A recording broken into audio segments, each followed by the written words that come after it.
الحمد لله وكفى وسلام على عباده الذين اصطفى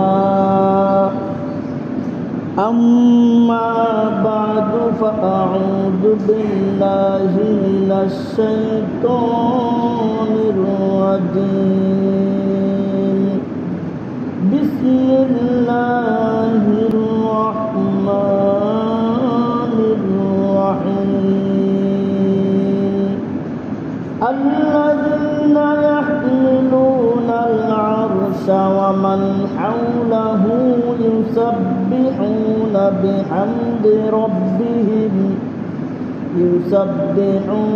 بحمد ربهم ويؤمنون به ويستغفرون للذين آمنوا ربنا وسعت كل شيء رحمة وعلما فاغفر للذين تابوا واتبعوا سبيلك وقهم عذاب الجحيم. وقال رسول الله صلى الله عليه وسلم إن الله وملائكته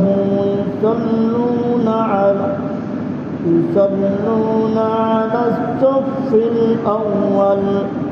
بارك الله لنا ولكم بالقرآن العظيم ونفعنا وإياكم بالآيات والذكر الحكيم. اللهم صل على محمد وعلى آل محمد كما صليت على إبراهيم وعلى آل إبراهيم إنك حميد مجيد. اللهم بارك على محمد وعلى آل محمد كما باركت على إبراهيم وعلى آل إبراهيم إنك حميد مجيد. محترم হাজরিন, মহান আল্লাহ রব্বুল আলামিনের দরবারে অসংখ্য শুকরিয়া। তিনি আমাদেরকে অত্যন্ত দয়া করে আজকে জুমার দিনে জুমার নামাজ আদায় করার পাশাপাশি কিছু দিনই আলোচনা করার জন্য, শোনার জন্য পৃথিবীর সর্বশ্রেষ্ঠ স্থান মসজিদে আসার এবং বসার তৌফিক দান করেছেন। এজন্য দিল থেকে কালিমাতা শুকর আদায় করে বলি আলহামদুলিল্লাহ। আসমানের নিচে জমিনের উপরে কিছু সৌভাগ্যবান মানুষ আছে যাদের জন্য আল্লাহ তাআলার নূরের তৈরি ফেরেশতারা দোয়া করতে থাকে। এই মর্মে মহান আল্লাহ পাক রব্বুল আলামিন আমার তিলাওয়াতকৃত আয়াতে বলেন আল্লাযীনা ইয়াহমিলুনাল আরশা, যারা আরশ বহন করে আছে, অর্থাৎ আরশ বহনকারী ফেরেশতারা। আল্লাযীনা ইয়াহমিলুনাল আরশা ওয়া মান হাওলাহু, এবং যারা আরশে আজিমের চতুর্পাশে আছে, অবস্থান করতেছে। আল্লাহ বলেন ইউসাব্বিহুনা বিহামদি রাব্বিহিম, তারা তাদের রবের, তারা তাদের প্রতিপালকের প্রশংসা সহ তাসবিহ পাঠ করে। ওয়া ইউমিনুনা বিহি, আর তারা আল্লাহ তাআলার প্রতি বিশ্বাস রাখে। ওয়া ইস্তাগফিরুনা লিল্লাযীনা আমানু, আর যারা ঈমানদার, যারা ঈমান আনয়ন করছে তাদের জন্য আল্লাহ তাআলার কাছে ক্ষমা প্রার্থনা করে। কি বলে ক্ষমা প্রার্থনা করে? আল্লাহ বলেন রব্বানা ওয়াসি'তা কুল্লা শাইইন রাহমা ওয়া ইলমা। ফেরেশতারা বলে, হে আমাদের প্রতিপালক, আপনার দয়া এবং জ্ঞান সর্বব্যাপী। অর্থাৎ গোটা বিশ্বে আল্লাহ তাআলার জ্ঞানের বাইরে কোনো কিছু নাই। গোটা বিশ্বে যা কিছু আছে, যা কিছু ঘটতেছে, ঘটবে, সব কিছুই আল্লাহ তাআলার জ্ঞানের ভিতরে আছে, আল্লাহ তাআলার জ্ঞানের ভিতরে আছে। আমি মনে করেন যে এই জায়নামাজের তলে কি আছে আমার বলা কঠিন, কিন্তু গোটা বিশ্বের ভিতরে যা কিছু আছে সব আল্লাহ তাআলার ইলমের ভিতরে আছে।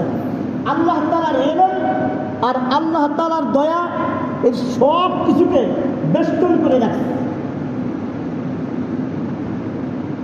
এজন্য অন্য আরেক বর্ণনায় পাওয়া যায় আল্লাহ তাআলা কেমন সত্তা সেটা সেখানে বর্ণনা দেওয়া হয়েছে। আল্লাহ তাআলা হলেন এমন এক সত্তা, ইয়ালামু মাসাকিনাল জিবাল। আল্লাহ তাআলা পাহাড়ের ওজন সম্পর্কে জানেন। একটা পাহাড়ের কি পরিমাণ ওজন আছে আমি আপনি জানি নাকি? কি বলেন? দুনিয়ার কেউ জানে? কেউ পক্ষে বলা সম্ভব? কিন্তু আল্লাহ এমন এক সত্তা, ইয়ালামু মাসাকিনাল জিবাল, তিনি পাহাড়ের ওজন সম্পর্কে জানেন। ওয়ামাকা ইলাল বিহার, সমুদ্রের লম্বা কতটুক, চওড়া কতটুক, গভীরতা কতটুক, এটা পৃথিবীর কেউ জানে? কিন্তু আল্লাহ বলেন আল্লাহ সেটাও জানেন। ওয়ামাকা ইলাল বিহার, সমুদ্র লম্বা কতটুক, চওড়া কতটুক, সমুদ্রের ভিতরে গভীরতা কতটুকু আছে এটাও আল্লাহ তাআলা জানেন।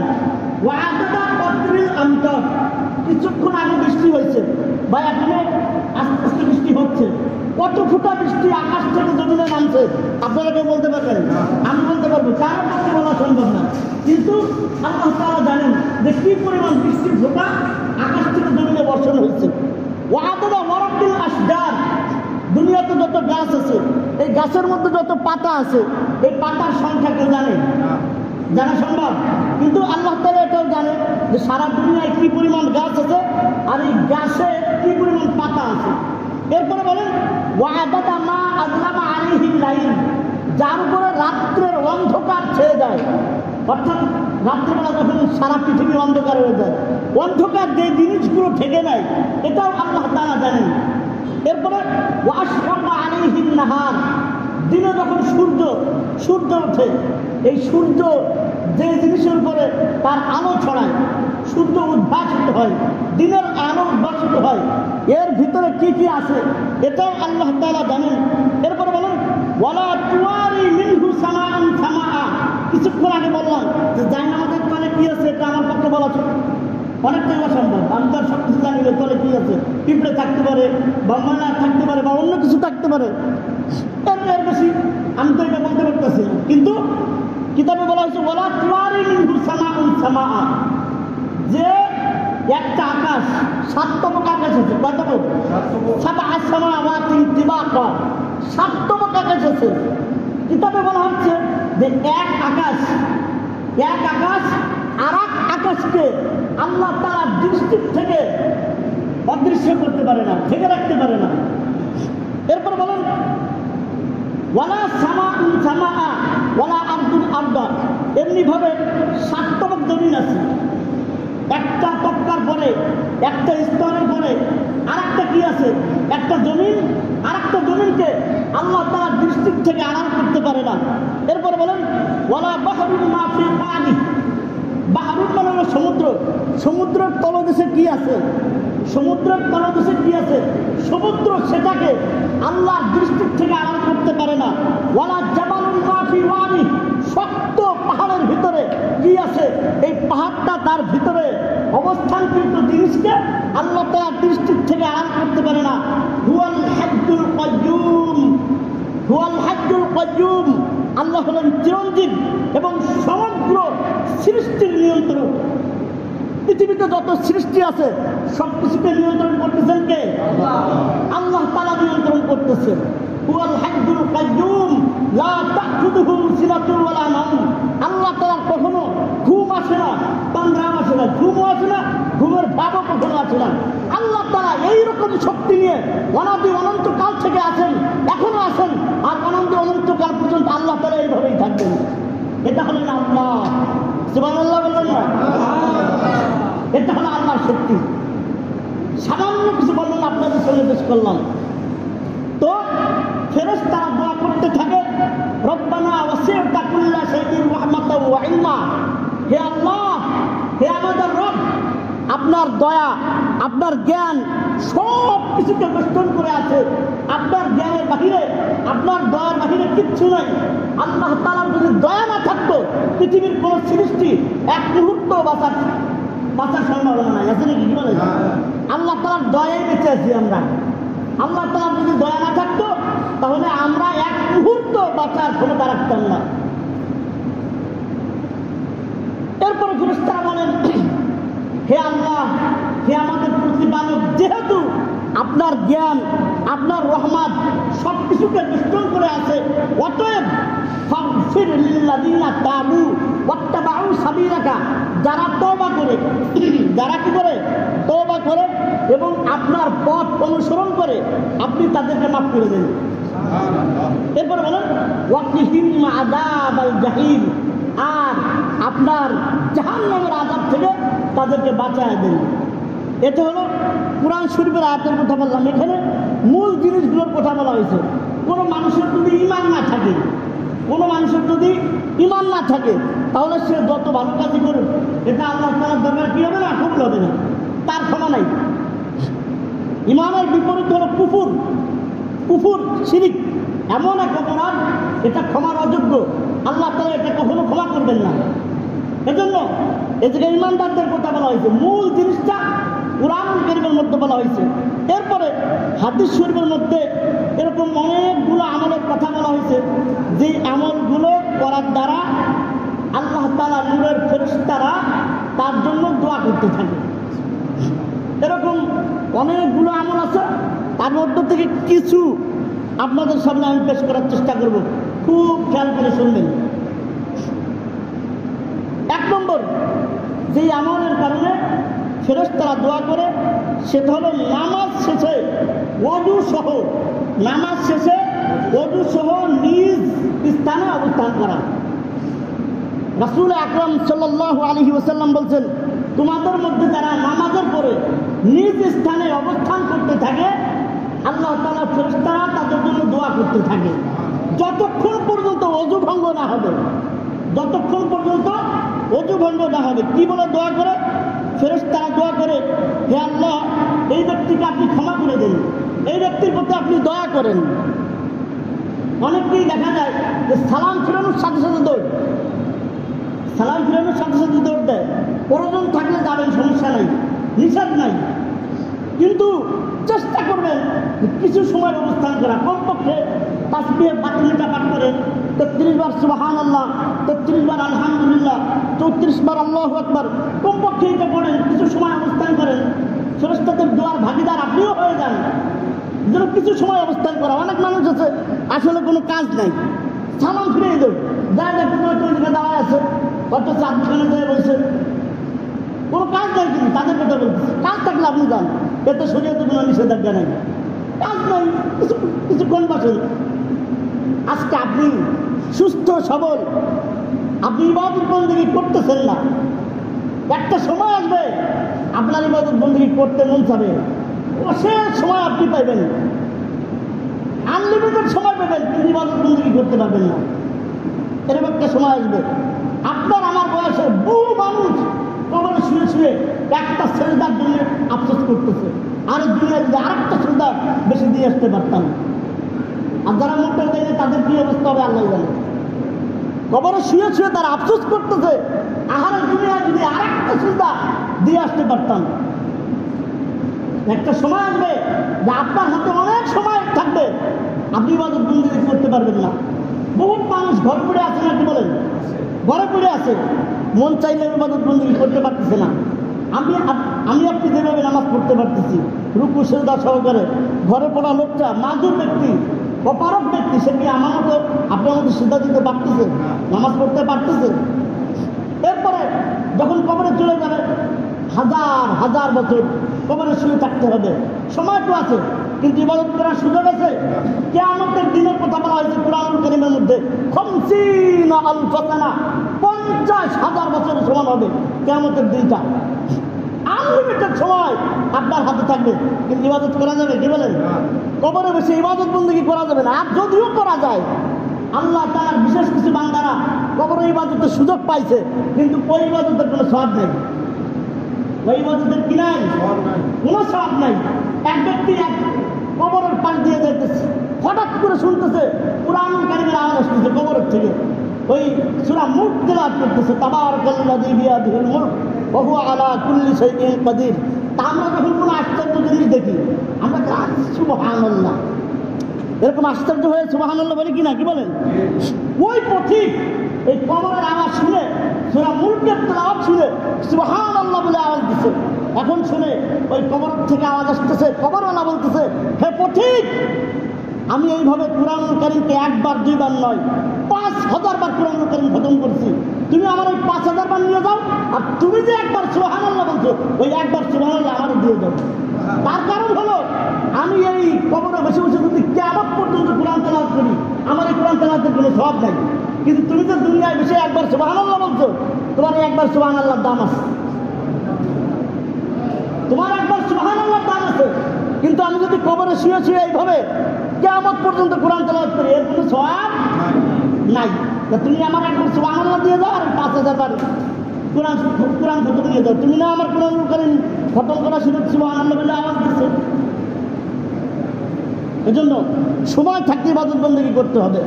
আল্লাহ রাসূল সাল্লাল্লাহু আলাইহি সাল্লাম এক হাদিসের মধ্যে বলছেন, নিয়ামাতান মাগবুনুন ফীহিমা কাসীরুন মিনান নাস। দুইটি নিয়ামত সম্পর্কে অধিকাংশ মানুষ গাফেল অবস্থায় আছে, উদাসীন অবস্থায় আছে। আস-সিহহাতু ওয়াল ফারাগ। একটা নিয়ামত হলো সুস্থতা, একটা নিয়ামত কি? সুস্থতা। আমি সুস্থ, তারপরে আমি ইবাদত বন্দেগী করতেছি না। আমার রুকু করার সামর্থ্য আছে, শক্তি আছে, সেজদা করার শক্তি আছে, কিন্তু তারপরে আমি রুকু সেজদা করতেছি না, নামাজ পড়তেছি না। আল্লাহ রাসূল বলেন, দুইটা নিয়ামত সম্পর্কে অধিকাংশ মানুষ গাফেল, উদাসীন অবস্থায় আছে। আস-সিহহাতু, একটা হলো সুস্থতা, আর একটা হলো আস-সিহহাতু ওয়াল ফারাগ, আর একটা হলো অবসর সময়। অবসর সময় আমি আর আপনি সারাদিন কাজ করি কতটুকু বলেন? খুব কম সময় কাজ করি, মুখ দিয়ে কাজ করি কতক্ষণ? আপনার মুখটা ফিরে আছে, সুবহানাল্লাহ বলতে থাকেন, দুরূদ শরীফ পড়তে থাকেন। প্রত্যেকবার পড়ার বিনিময়ে আপনার আমলনামায় সওয়াব যোগ হবে। কিয়ামতের ময়দানে কোনো কোনো ব্যক্তির একটা নেকিও অনেক দামি হয়ে যাবে, একটা নেকিও অনেক দামি হয়ে যাবে। একটা নেকির কারণেও জান্নাতে যাওয়া লাগতে পারে। আপনি ভাবুন যে একবার সুবহানাল্লাহ বলবো, দুরূদ শরীফ বলবো, 10টা নেকি, তো 10টা নেকি না, আপনার একটা নেকি কম পড়ে যাইতে পারে, যার কারণে আপনাকে জাহান্নামে যাওয়া লাগতে পারে। আল্লাহ মাফ করুন। এজন্য আপনার মুখটা ফ্রি আছে, আপনি কাজ করতেছেন হাতে পায়ে, হ্যাঁ মুখ দিয়ে যতক্ষণ পারবেন এতক্ষণ করেন, আর যতক্ষণ ফ্রি আছেন সুবহানাল্লাহ, আলহামদুলিল্লাহ, আল্লাহু আকবার, লা হাওলা ওয়ালা কুওয়াতা ইল্লা বিল্লাহ, দুরূদ শরীফ, এরকম আরো অনেক আমল আছে, এগুলো পড়তে থাকেন। আপনার আমলনামায় সওয়াব যোগ হইতে থাকে। এক সময় দেখবেন অনেক সওয়াব, আপনি কল্পনাও করতে পারবেন না কিয়ামতের ময়দানে আমার দ্বারা এত নেক আমল হয়েছে। ওই যে একবার সুবহানাল্লাহ আলহামদুলিল্লাহ বলছেন, আর আপনার অ্যাকাউন্টে সওয়াব জমা হয়েছে। পারবো না ইনশাআল্লাহ?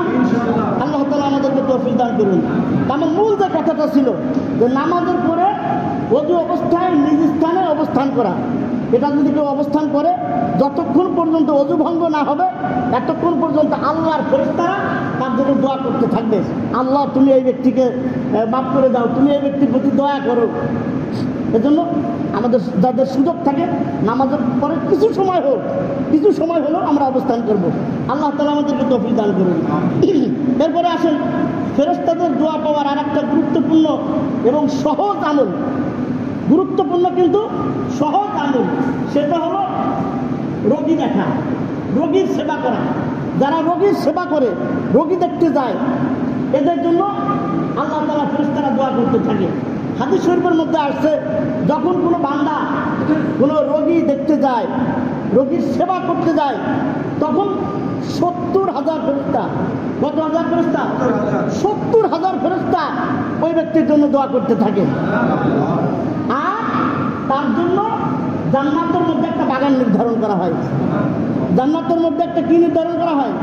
বাগান নির্ধারণ করা হয়। যদি আপনাকে বলা হয় যে ওই রাজশাহীর বিশাল কামের বাগান, এই বাগানটা আপনার নামে লিখে দেওয়া হলো। 25 চোটে এমনও মানুষ আছে যে জায়গায় হাক্কল করবে। আরে বাবা, অত বড় বাগান ফিরিয়ে আমারও দিয়ে দিচ্ছে। এটা তো দুনিয়া। আপনি ওই চকের ভিতরে বা কোথাও জায়গা কিনছেন, মাটি দিয়ে ভরাট করছেন, আপনি বিভিন্ন প্রকারের ফলমূলের গাছ লাগান না লাগান না, কি বলেন? লাগান। যে আমার বাড়িটা একদম ফল গাছ ফুল গাছে পরিপূর্ণ হয়ে থাকুক, ভরপুর হয়ে থাকুক। তারপর জান্নাতটা এরকম বাগানে ভরপুর হয়ে থাকে, এটা আপনি চান না? চান না? তাহলে আমাদের সমাজে এটা উঠেই গেছে। একজন মানুষ অসুস্থ, পাশের ঘরে অসুস্থ, জীবনও তার দিকে ফিরেও তাকায় না। এমনটা না করা, রুগী দেখতে যাওয়া অনেক ফজিলত। আমি তো একটা বললাম। তা কোনো ব্যক্তি যদি সকালবেলা এরকম যায়, দিনের ভিতরে যায়, তাহলে তার জন্য ফেরেশতারা এইভাবে দোয়া করতে থাকবে। এমনিভাবে যদি মনে করেন যে আবার সন্ধ্যার পরে যায়, রাত্রে যায়, তাহলে সারা রাত এরকম 70,000 ফেরেশতা তার জন্য দোয়া করতে থাকবে। আর জান্নাতের মধ্যে তার জন্য একটা বাগান নির্ধারণ করা হবে। আল্লাহ তাআলা এমনটাও আমাদেরকে করার তৌফিক দান করুন। আরেকটা গুরুত্বপূর্ণ এবং সহজ আমল, ফেরেশতাদের দোয়া পাওয়ার আরেকটা গুরুত্বপূর্ণ এবং সহজ আমল, সেটা হলো ওযু করে ঘুমানো। কিভাবে ঘুমানো? ওযু করে ঘুমানো। সবাই জানেন কিভাবে ঘুমাবো? ওযু করে। অনেক মানুষ, অধিকাংশ মানুষ ওযু ছাড়া ঘুমায়। বাজার থেকে আসছে, মার্কেট থেকে আসছে, দোকান থেকে আসছে, যেভাবে আসে ওই অবস্থায় যাইয়ে শুয়ে পড়ে। এমনটা না করা। ঈশান নামাজটা কমপক্ষে পড়েন। সারাদিন এদিক সেদিক ছিলেন, মহল্লার মসজিদে ঈশান নামাজে কমপক্ষে উপস্থিত হন। খুব দূরে তো না, আমাদের মহল্লার সবচেয়ে দূরকার কেশিয়ারের বাড়ি আর মনিক ভাইয়ের বাড়ি, মোটামুটি আপনাদের মহল্লা। আমি মনে হয় এরকম গেছি। তো ওই জায়গার থেকে আসা কি অসম্ভব? ওই জায়গার থেকে আসা কি অসম্ভব বলেন? তা কমপক্ষে ঈশান নামাজটা জামাতে শরীক হন। আমরা একটু দেখি, আল্লাহ দেখুক যে এই মহল্লায় কারা কারা আছে। আসুন, ঈশান নামাজটা পড়েন, তারপরে খানা দানা আগে খান পরে খান, ওযু করে দুরূদ শরীফ পড়তে পড়তে ঘুমান। স্বপ্নের মধ্যে আবল তাবল দেখা লাগবে না, আল্লাহ রাসূলের সাথে দিদার নসিব হয়ে যাবে। আপনি ফেসবুক গুটাইতে গুটাইতে ঘুমাইছেন, নাটক গুটাইতে গুটাইতে ঘুমাইছেন। আপনি নাটকের মধ্যে দেখছেন, ফেসবুকে দেখছেন, এই মাইলে লাইলো, কাটতে লাইলো, ওরে মারলো, ধরলো, খাইলো, এইগুলো দেখে আপনি ঘুমাইছেন। আপনি তো দুঃস্বপ্ন আপনি দেখবেনই, আপনি তো দুঃস্বপ্ন দেখবেনই। আমাদের কাছে মানুষরা আছে ঘুমের মধ্যে ঝাঁকি দিয়ে ওঠে, খালি আবল তাবল স্বপ্নে দেখে, একটু ঝাড়িয়ে দেন, এরকম আসে। সারাদিন মানুষ যা কল্পনা করে তাই স্বপ্নের মধ্যে দেখে অনেক সময়। আপনি দুরূদ শরীফ পড়তে পড়তে ঘুমান, আল্লাহ রাসূলের সিরাত সুরত আপনি কল্পনা করেন, স্বপ্নে আপনি ভালো জিনিসটা দেখতে পারবেন। কারণ আপনি ওযু নাই, গোসল নাই, কিচ্ছু নাই, ফেসবুক চালাতে চালাতে, টিভি দেখতে দেখতে, নাটক দেখতে দেখতে, ছবি দেখতে দেখতে ঘুমাইছেন। ছবিতে দেখছেন মাইরে লাগতেছে, কাটতে লাগতেছে, আগুন জ্বালাইতেছে, এই আপনি স্বপ্নে তাই দেখছেন। এর বেশি আর আপনি কি দেখবেন? এজন্য ওযু করে ঘুমান। ওযু করে যারা ঘুমাবে, আল্লাহ রাসূল সাল্লাল্লাহু আলাইহি ওয়াসাল্লাম বলেন, কোন ব্যক্তি যখন ওযু করে ঘুমায়, তার শিওরে তার সাথে একজন ফেরেশতা অবস্থান করতে থাকেন। ওই ব্যক্তি যখন ঘুমের থেকে জাগ্রত হয়, এক রিওয়ায়াতে আছে যখন ঘুমের থেকে জাগ্রত হয়, আর এক বর্ণনা আছে যখন ঘুমের ভিতরে এই পাশ পরিবর্তন করে হয় না, মাঝে মাঝে ডান কাতে ঘুমাইলাম, এরপরে একটু বাম কাতে ঘুমাইছি, আবার বিস্তৃত হয়ে ঘুমাইছি, আবার ডান কাতে ঘুমাইছি। যখন ঘুমের থেকে জাগ্রত হয় অথবা পার্শ্ব পরিবর্তন করে, তখন ওই ফেরেশতারা আল্লাহ তাআলার কাছে দোয়া করতে থাকে, আল্লাহ তুমি এই ব্যক্তিকে মাফ করে দাও, তুমি এই ব্যক্তিকে মাফ করে দাও, কেননা সে ঘুমানোর সময় ওযু অবস্থায় ঘুমাইছে। কোন অবস্থায় ঘুমাইছে? ওযু অবস্থায় ঘুমাইছে। চেষ্টা করবো তো ইনশাআল্লাহ আমাদের সকলের সর্বশেষ কাজটা যাতে ভালো হয়, পারবো না ইনশাআল্লাহ? ওযু করে ইস্তেগফার পড়েন যে আল্লাহ আর তো নাও থাকতে পারি, মাথায় গুনার পাহাড়, এই ঘুমটা আমার শেষ ঘুমও হইতে পারে। সর্বশেষ ইস্তেগফার পড়েন যে আল্লাহ যাই কিছু করছি দিনের শেষে তোমার কাছে তওবা করলাম, তুমি জীবনের গুনাহ মাফ করে দাও। ইস্তেগফার পড়েন, দুরূদ শরীফ পড়তে পড়তে ঘুমান, কালিমা পড়ে ঘুমান, যাতে মৃত্যুটা ইমানের অবস্থায় হয়, ইমানের সাথে যাতে মৃত্যু হয়। আরে মিয়া এমনি মরলেই কি হবে তাই আল্লাহই ভালো জানে। আর তারপরে যদি এই জিয়ারত করতে করতে ঘুমাই, তাহলে তো মুরানি তো মানে ওই জায়গাতে শুরু হয়ে যাবে। আল্লাহ তাআলা আমাদেরকে ওযু করে ঘুমানোর তৌফিক দান করুন। ফেরেশতাদের দোয়া পাওয়ার আরেকটা সহজ আমল হলো দ্বীনি জ্ঞান শিক্ষাদান করা। আল্লাহ রাসূল সাল্লাল্লাহু আলাইহি ওয়াসাল্লাম বলেন, আল্লাহ তাআলা নিশ্চয় ওই ব্যক্তির প্রতি রহমত বর্ষণ করেন, ফেরেশতারা তার জন্য রহমতের দোয়া করতে থাকেন যে ব্যক্তি কল্যাণকর বিষয় দ্বীনি বিষয় শিক্ষাদান করে। এমনকি সমুদ্রের মাছ, গর্তের পিপিলিকা পর্যন্ত ওই ব্যক্তির মাগফিরাতের এবং রহমতের দোয়া করতে থাকে। সময় তো মানে একদম শেষ পর্যায়ে, আর সময় নাই, কিন্তু আপনাদের কাছে বলতে চাই যে কমপক্ষে একজন এরকম মানুষ দুনিয়া ছেড়ে যান যে দ্বীনি শিক্ষা দেবে মানুষকে। আর ভাই ঠকবেন না, আমাদের মা বাপরা ঠকে নাই আমাদেরকে এই লাইনে দিয়ে। কমপক্ষে একজন সন্তান না পারছেন নাইনাপুরের ভিতরে হলেও একজনের রেখে যান যে আপনি মরার পর আপনার জানাজা দিতে পারে, আপনার জন্য দোয়া করতে পারে। আল্লাহ তাআলা আমাদেরকে তৌফিক দান করুন। এরপরে ফেরেশতাদের দোয়া পাওয়ার আরেকটা সহজ আমল হলো প্রতিদিন দান করা। প্রতিদিন অল্প কিছু হোক, 1 টাকা হোক, 2 টাকা হোক। আমাদের প্রত্যেকেরই অনেকেরই রুটিন আছে, আমি বিকেলবেলা যাইয়ে কমপক্ষে 1 কাপ চা খাবো। 1 কাপ চা খাইতে আমার 5 টাকা লাগবে। এরপরে যদি বন্ধু বান্ধব আর 2-1 থাকে তাদেরকেও খাওয়াতে হবে, তো 15-20 টাকা, তারও তো আরও বেশি খরচ হয় না? 1 কাপ 4 টাকা আপনি দিয়ে দেন, প্রতিদিন দিতে হবে। 1 টাকা হোক, 1 টাকা হোক, 5 টাকা হোক দেন। হাদিস শরীফের মধ্যে আছে, আল্লাহ রাসূল সাল্লাল্লাহু আলাইহি ওয়াসাল্লাম বলছেন যে যখন সকাল হয়, তখন কি হয়? সকাল হয়, আসমান থেকে 2জন ফেরেশতা অবতরণ করে। আসমান থেকে 2জন ফেরেশতা নামে, একজন বলে যে আল্লাহ, যারা তোমার রাস্তায় দান করছে তুমি তাদের ধন বাড়ায়া দাও, আর যারা কৃপণতা করছে তাদেরকে তুমি ধ্বংস করে দাও। এজন্য যাদের তৌফিকে কুলায় এই কথা বলবো না, এখানে আমার মনে হয় সবার তৌফিকই কুলায় যে প্রত্যেকদিন 1 টাকা হোক, 2 টাকা হোক, 5 টাকা হোক আমরা দান করার চেষ্টা করবো। আল্লাহ তাআলা আমাদেরকে তৌফিক দান করুন। ফেরেশতাদের দোয়া পাওয়ার আরও কিছু আমল আছে, বিস্তারিত বলবো না, শুধু নামগুলো বলবো। আরেকটা হলো মসজিদের প্রথম কাতারে নামাজ আদায় করা। মসজিদের কোন কাতারে? প্রথম আদায় করা। অনেকে তো ভয় পায় প্রথম কাতারে মানে দাঁড়াইলে বাগবান লুটে খাবে, এরকম না। যারা মসজিদের প্রথম কাতারে নামাজ আদায় করবে ফেরেশতাদের তাদের জন্য দোয়া করে। এরপরে আরেকটা আমল হলো রাসূল সাল্লাল্লাহু আলাইহি ওয়াসাল্লামের উপরে দুরূদ পড়া। আরেকটা আমল হলো অনুপস্থিত ভাইয়ের জন্য দোয়া করা। অনুপস্থিত, যেখানে উপস্থিত নাই এরকম ভাইয়ের জন্য দোয়া করা। আরেকটা হলো নামাজের কাতারের ডান দিকে অবস্থান করা। কোন দিকে? ডান দিকে অবস্থান করা। এই জন্য আমার বাম দিকে কেউ বসবে না এরকম না, সব দিক পাশেই আছে। আগে এই পাশে দাঁড়ালেন, এই পাশে যখন ভরা এই পাশে দাঁড়াবেন, সমস্যা নেই। এরপরে আসেন কাতারের মাঝখানে খালি জায়গা পূরণ করা। একলো যখন কাতার সোজা করবেন তখন তো কাতার পূর্ণ করেই দাঁড়াবেন। দেখা গেল আপনি পিছনের কাতারে দাঁড়ায় আছেন, সামনের কাতারে একজনের অজু ছুটে গেছে, সে মনে করেন ওরকম দিয়ে চলে গেল, এখন সামনের কাতার ফাঁকা থাকবে? ফাঁকা থাকবে না। আপনি 1 পায়ে যদি পারেন তো হলো সবচেয়ে ভালো, 2 পায়েও যদি হয় আসে সামনের কাতার পূরণ করবেন। আমলে কাছের যাতে না হয় যে আইসেন একদিক তাকে ওর দিক তাকে দুইলা বললে, তাহলে কিন্তু নামাজ ভেঙে যাবে। 2 পায়ে মানে খুব সংক্ষিপ্ত সময়ে সামনে এসে পড়বেন, এতে নামাজের কোনো ক্ষতি হবে না।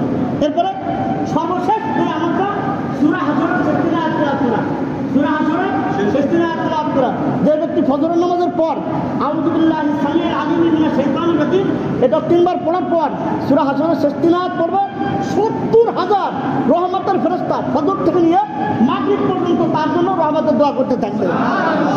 আর যদি তার এই দিনের মধ্যে মারা যায় তার মৃত্যুটা হবে শহীদি মৃত্যু। এমনিভাবে যদি মাগরিবের নামাজের পর যদি আমল করে তাহলে তার জন্য 70,000 রহমতের ফেরেশতা দোয়া করবে।